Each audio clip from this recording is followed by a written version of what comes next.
If I could just have a quick idea of what each of your ethnic background is, starting with Joe.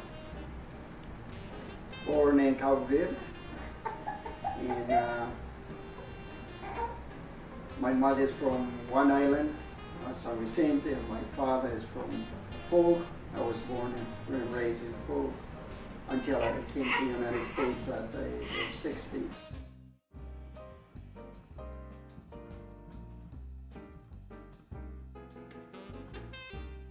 Okay, so Arlette? So my background. Both my parents are Cape Verdean. My grandfather was a mix of Portuguese and Cape Verdean, as well as my grandmother. So my great grandparents on both sides are Portuguese from the island of Madeira. And I am Cape Verdean apparently. But I'm not quite sure because when I was born, the Cape Verde Islands were still under the Portuguese colony, which made it Portuguese. So I guess I was born as a Portuguese citizen, and then somehow became Cape Verdean after the independence of the island in 1975. So yeah, it's a little strange. Okay, we'll definitely get back more into that. Christine? My parents come from a German and English background. Okay. Jonathan? So you've just heard the whole story behind me. So I'm Cape Verdean, but that spreads out through what you just heard from my mom as well.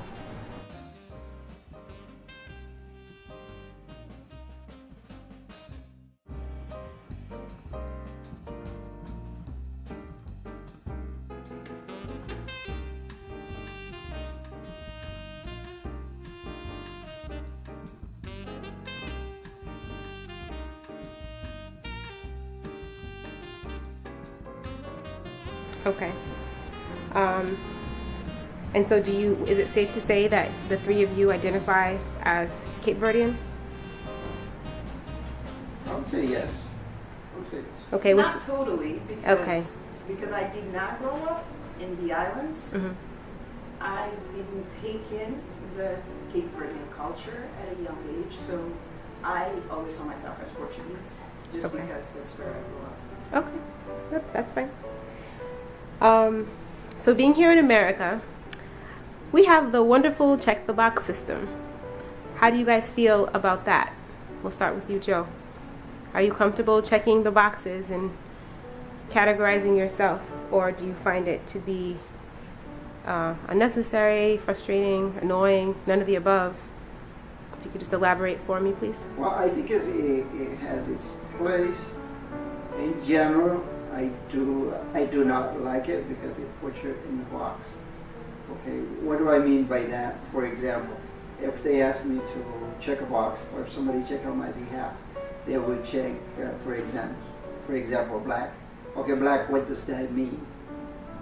I mean, I don't have any more in common with somebody who's born and raised in the United States that it has a black skin color than I would with somebody who has a white skin color, let's say who grew up in Portugal. Mm-hmm. I probably would have more in common because of the culture and the Portuguese influence in the islands with that person that grew up in Portugal than that person that actually grew up in U.S. So checking the box really doesn't, for me, it doesn't mean anything. It just put people into a group just simply based on how you look like. So. Mm-hmm. Arlette? I usually check other because I don't feel like I fit in any of the boxes, and they seem to be pretty restrictive. Mm. So if I go back, yes, I am African, because going back generations, there was a mix of the African with the Portuguese, and that's why we got the Cape Verdean ethnicity. Mm-hmm. Therefore, that would apply. But then I don't know what else, because it was a point of the Cape Verde Islands, that is, of trade, slave trade. Mm-hmm. So I don't know who else stopped by there. Right. And if you look at the Cape Verdeans, if anybody knows any Cape Verdean, we come in all colors and all shades. Our hair textures are different everywhere. So you don't know, like you'll see some Cape Verdeans that look Indian. Mm-hmm. You'll see some Cape Verdeans that look very European. Mm-hmm. So you have a broad spectrum when it comes to that. So one cannot go by the outside look, like Joe was saying, of like what you look on the outside. Mm-hmm. But yet, if you go back, what are you? Right. Okay. Jonathan? Well, to answer that question with just one word, I would say I answer other, like my mom. Okay. And I agree. The classifications of putting people into groups doesn't necessarily convey background, which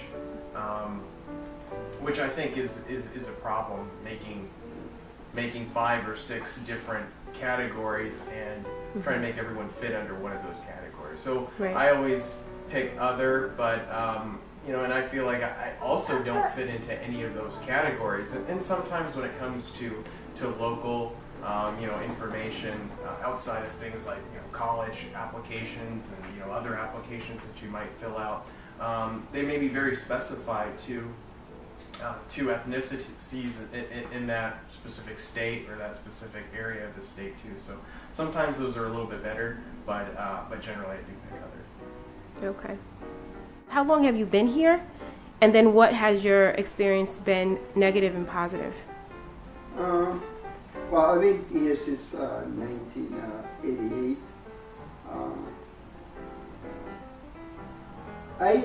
When I first came, I never understood segregation based on the color of your skin, per se.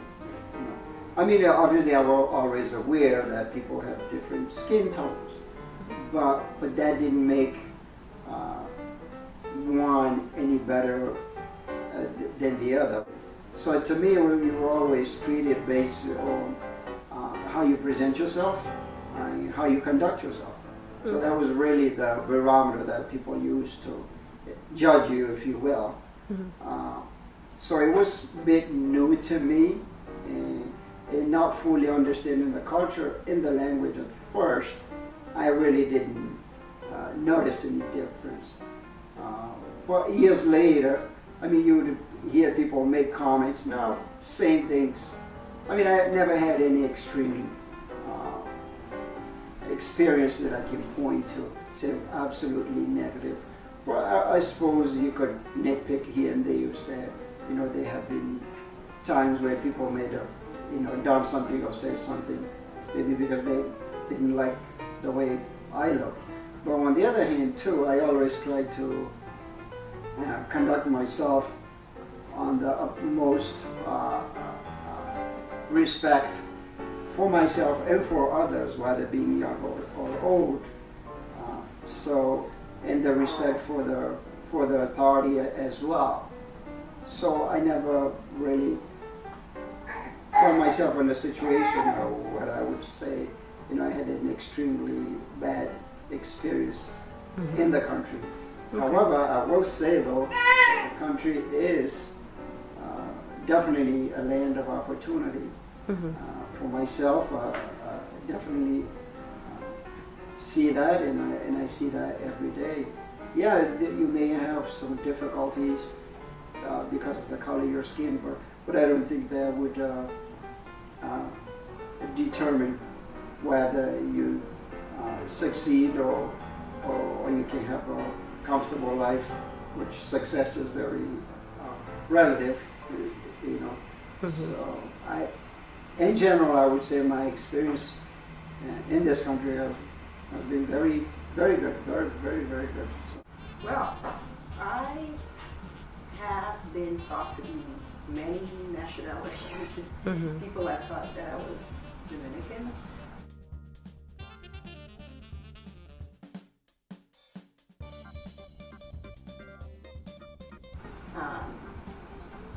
Cape Verdean, here in this country. Mm-hmm. So, Can you start with how long have you been here? When did you come to this country? So I've been here almost 30 years, about the same as Joe. Okay. And when I came, I didn't feel any discrimination in that sense, Mm-hmm. as far as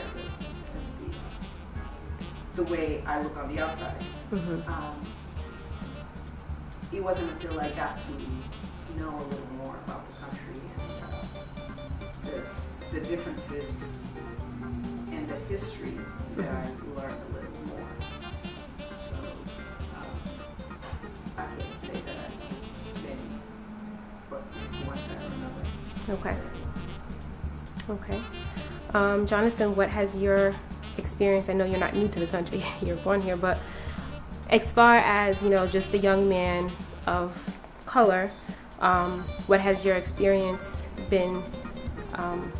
Positive, negative? You can elaborate. I mean, it's been positive, and I can't look at any specific situations and say I was treated any less than anyone else in this country. I think, like my dad said, it is important the way that you carry yourself. I mean, if you show yourself respectable, then you will receive respect from others. And a lot of times, I think a lot of the situations with people that are of color is because they go around touting sometimes that minority status as if they're owed something. And I think for the most part, the way that you carry yourself is a huge indication of how people will treat you, and it's the same vice versa.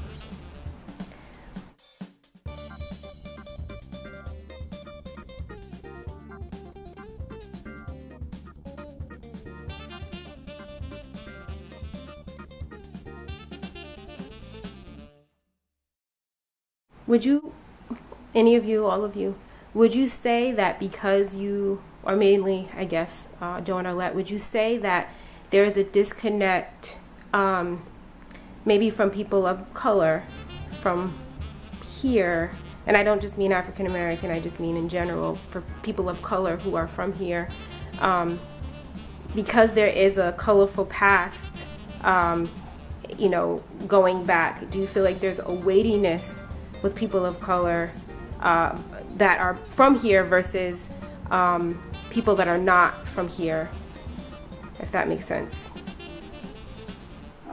Or have you found that to be the case, rather? That's definitely the case.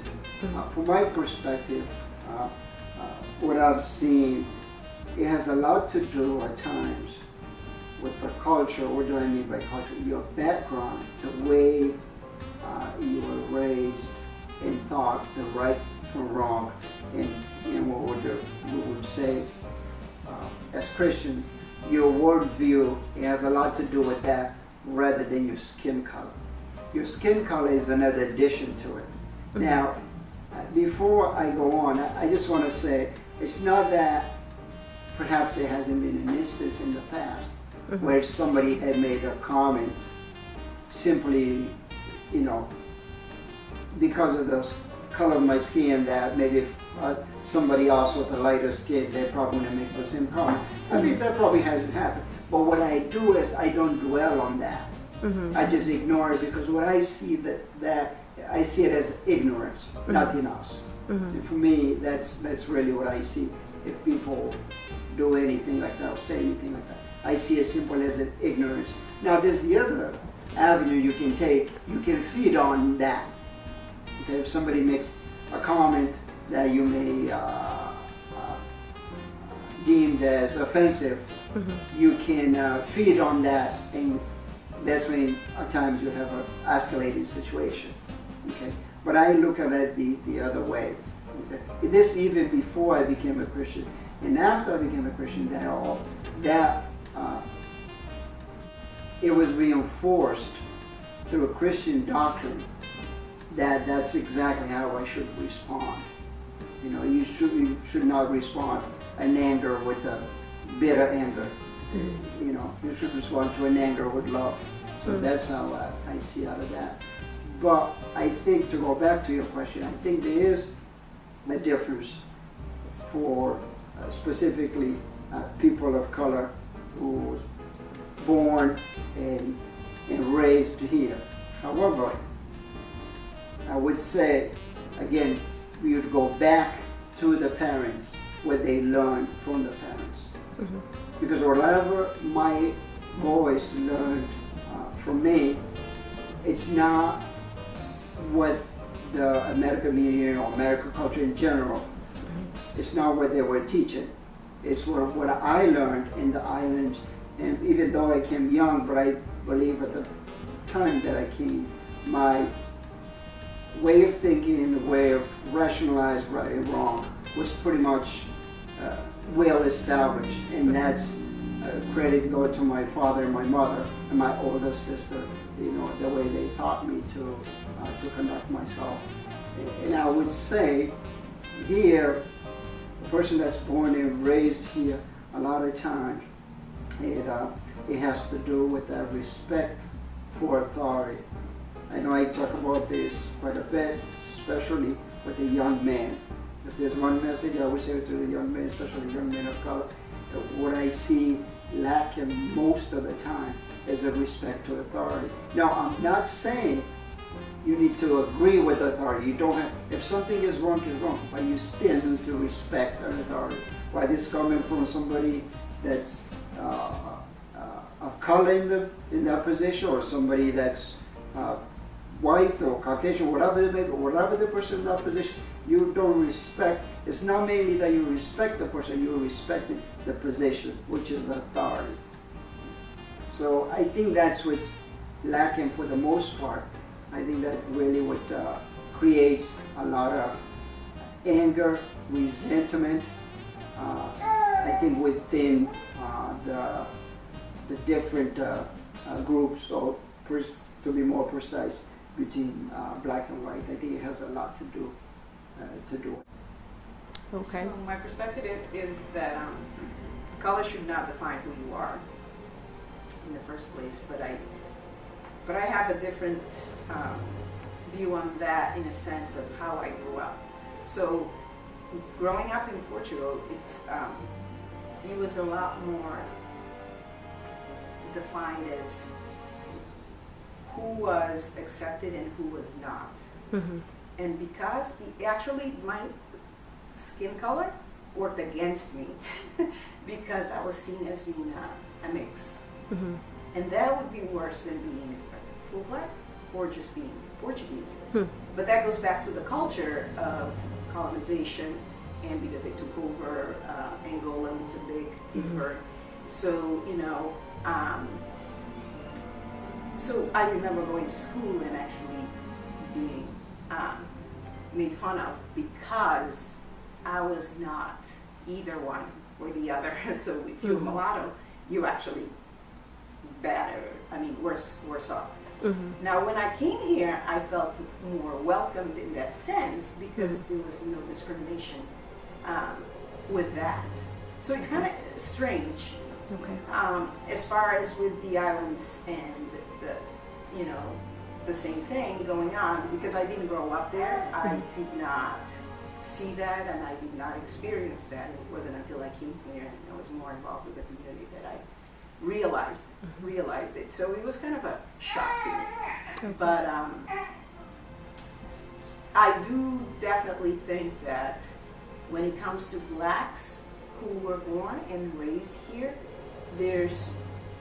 I look at it as being two spectrums. The ones that want to prove that they can do as well as the white man can, and the ones who feel that they have been exploited and they need to have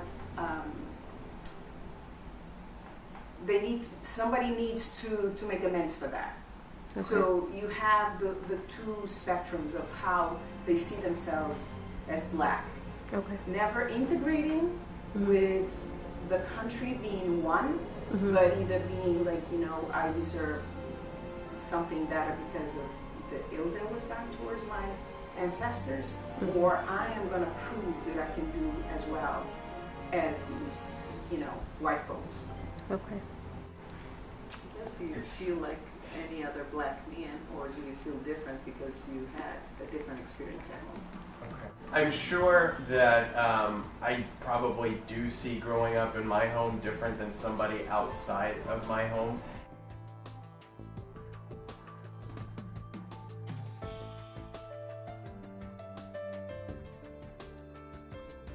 And I think a lot of that had to do with not necessarily taking on the assumptions of the culture and the assumptions of what people thought were, okay, well, that family, they're black, so they must operate in this certain way, or they must do these things, or they probably do these things. And I was just not exposed to a lot of those things growing up, to be honest. So a lot of times my experience was based on our own family culture and what I saw from other relatives, from cousins. I mean, a lot of our family background too, and extended. I mean, everybody looks so different, but we all kind of grew up in sort of a similar culture.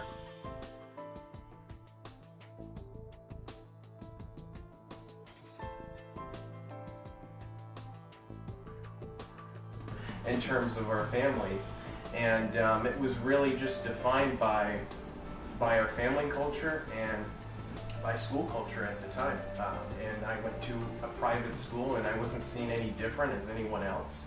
I mean, I don't remember there being a lot of people of color, but I don't think that affected the way that I was treated or the way that I treated others. And there was no distinction as far as having friends of color versus having friends not of color. And to be honest, most of my friends were probably white, actually. And a lot of them did come from very different backgrounds. I had friends that were Muslim. I had friends that came from other backgrounds, and their families were very different. Two parents coming from different countries, and so already having that mix was something in common that I don't think we ever looked at any of those distinctions and used them against one another. Okay. This question is for Christine and Jonathan. Being a mixed couple, have you experienced any looks, any whispers, anything that have made you feel uncomfortable or made you feel anything? Or has it been would you say, like kind of like a non-factor? I would say for the most part it's been a non-factor. And I would venture to say that the reason is because it's very common in our culture right now, especially here in the Northeast, especially in this area. It's not very uncommon to see that, and even among other family, it wasn't uncommon for me to see, other cousins or aunts and uncles married to people from perhaps even the same countries or different countries, different ethnicities with different skin tones. It was just natural. I mean, you married someone because obviously you loved them, and you had some sort of commonalities in personality. And it had nothing to do with skin tone or skin color. It had everything to do with obviously your worldview and how you saw those things and how you clicked in terms of your interests and common goals, and really nothing to do with those inherent things like skin color. And this is to all of you, and you don't have to feel pressured to specify, but were there any issues within either of your families that had a hard time with the joining together of two beautiful people that look very different? No, and actually, I don't think that issue ever came up. Actually, to be honest, the first time that I remember that question even being raised was in premarital counseling by our pastor, who is white and is married to a black woman, which is interesting because they've been married for about 20 years, and so they did experience some of that from my conversations with them. But for us, I don't think we've experienced any of those things. So it could just be that the culture is much different, which I think that's a huge part of it. Or B, we've only been married for about a year and a half. And Christine, did you find in your family that anyone had any issues with it, or was it? No, everyone seemed to be completely fine with the idea. Yeah. Okay. All right, and so I just have a couple of more questions. One, if each of you would be okay with just answering in a very quick and short way, how would you define yourself? What would define you? How would you define yourself? What defines you? Starting with Joe. Quick and short. Fine. In what sense? So In general, in the most general sense possible. If someone were to say to you, Joe, what defines you? How do you define yourself? Quick. Christian married male. Okay. Arlette.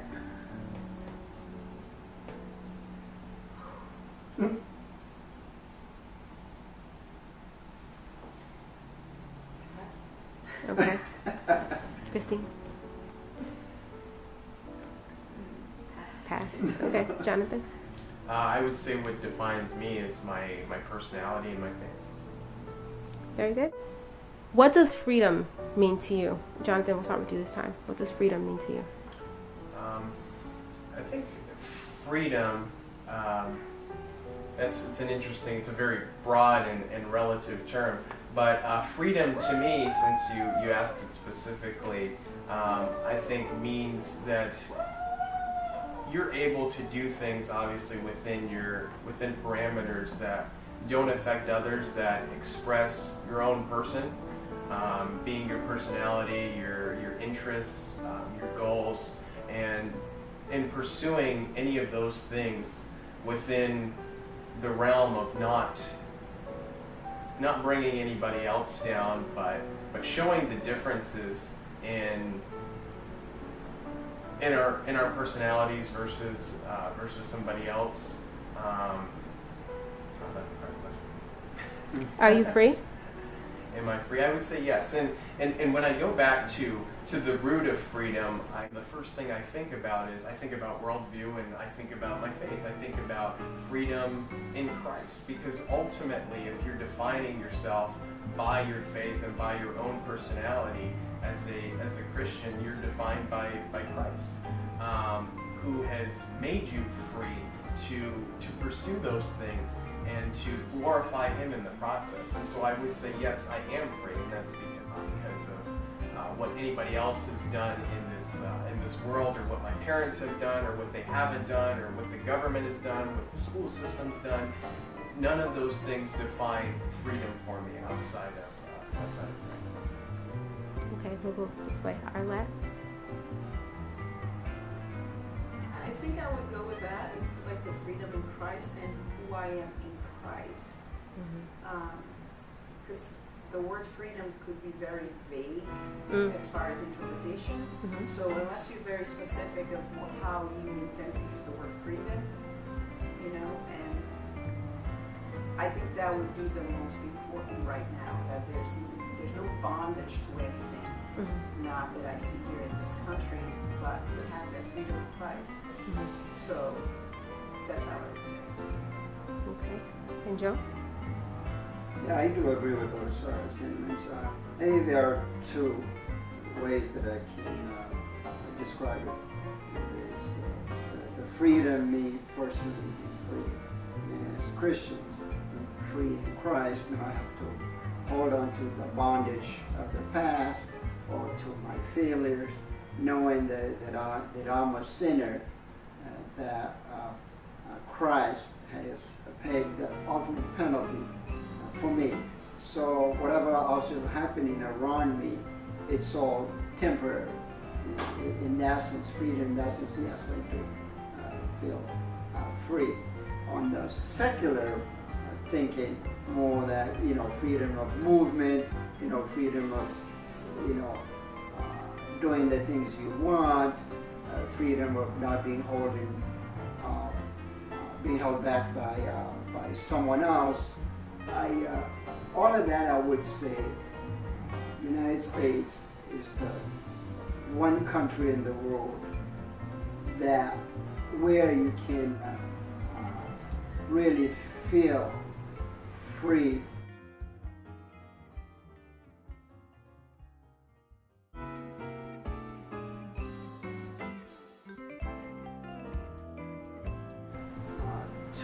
pursue your interests, your passion. Again, this is secular, speaking in the secular world. And I think that's still the case. But in general, I would say there's a lot of freedom for you to do to pursue your passion here in this country. No question about it, regardless of who you are. I'm an American and I'm white. I'm American. Me Cape Verdean.